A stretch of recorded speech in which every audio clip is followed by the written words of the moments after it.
নমস্কার, সবাই কেমন আছো? আশা করি সকলেই খুব ভালো আছো। আমি তোমাদের টুম্পা চলে এসেছি নতুন একটি ব্লগ নিয়ে। তোমাদের সকলকেই জানাচ্ছি আমার ব্লগে সুস্বাগতম। কি ইয়েলো কালার ড্রেস দেখে নিশ্চয়ই ভাবছো গায়ে হলুদের পর্ব নিয়ে চলে এসেছি। তবে এটা গায়ে হলুদের লুক নয়, এটা কিসের লুক সবটাই জানতে পারবে। তার আগে চলো তোমাদেরকে ছাদ থেকে ঘুরিয়ে নিয়ে আসি। এই যে দেখতে পাচ্ছ ইয়েলো কালারের ডেকোরেশন করা হয়েছে, এটা কিসের জন্য করা হয়েছে সবটাই জানতে পারবে। তার আগে বলো ডেকোরেশনটা কেমন হয়েছে আর আমাকে এই ড্রেসটাতে কেমন লাগছে সেটাও জানিও। তোমাদেরকে কথা দিয়েছিলাম যে বিয়ের সম্পূর্ণ রিচুয়াল তোমাদের সাথে শেয়ার করব। তো আজকে হচ্ছে হলুদ কোটা, তো তার জন্য এই জায়গাটা রেডি করা হয়েছে। দেখো চলে এলাম ঘরে, দেখো সবাই রেডি হয়ে গিয়েছে। আমার ভাই রেডি হয়ে গিয়েছে একদম হলুদ ড্রেস পরে। আজকে সবাই হলুদ। বনু রেডি, হাই করে দাও। তুমি কি পান্ডুকে নিয়েই যাবে?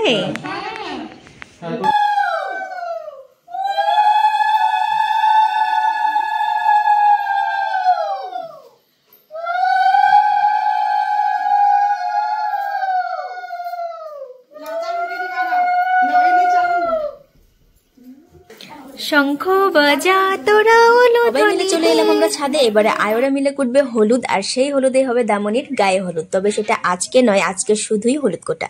আনন্দ অনুষ্ঠানটা ফিকি লাগছে কারণ আমাদের পরিবারের কিছু প্রিয়জন এখানে উপস্থিত নেই। সঙ্গে তোমাদের যে বলেছিলাম জাপানিজ গেস্টরা আমাদের ওয়েডিং অ্যাটেন্ড করতে চলেছে, তারাও এখন পর্যন্ত এসে পৌঁছায়নি। তবে নেক্সট রিচুয়াল গঙ্গা নিমন্ত্রণের থেকে শুরু করে বৌভাত পর্যন্ত তারা কিন্তু আমাদের সঙ্গে থাকতে চলেছে।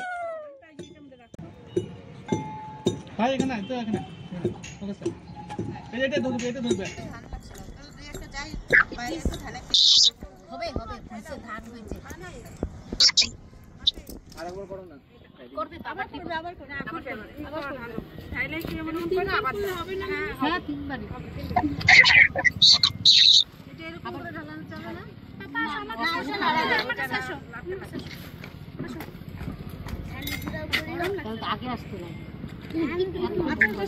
আমি যে কখন আইছি আমাদের রান্না ঠান্না সব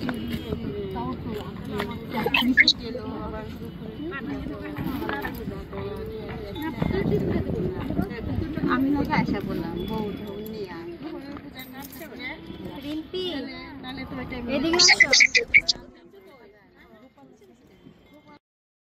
এখানে আমাদের লিটল ক্যামেরাম্যান ভিডিও করছে।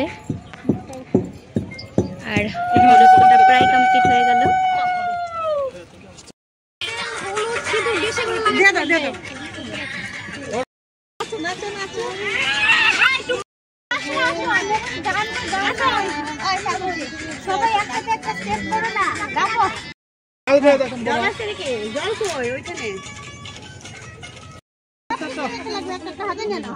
হয়ে গেল হলুদ কোটা, এবারে ভেতরে যাব। হলুদ কোটা নিয়ম শেষ করে মামিরা ঘরে এসে বসে পড়লো মিষ্টি নিয়ে। শোনো কি বলছে। এতগুলো মিষ্টি খাইতে পারবা দুইজনে নিছো যে? ফ্রিজের থেকে আরেকটু আইনা দি তাহলে। বরের অবস্থা দেখো। তো চলো অনুষ্ঠান শেষে তোমাদের থেকেও বিদায় নিচ্ছি। দেখা হচ্ছে নেক্সট ভিডিওতে। সবাই খুব ভালো থেকো, সুস্থ থেকো। Tata, love you all.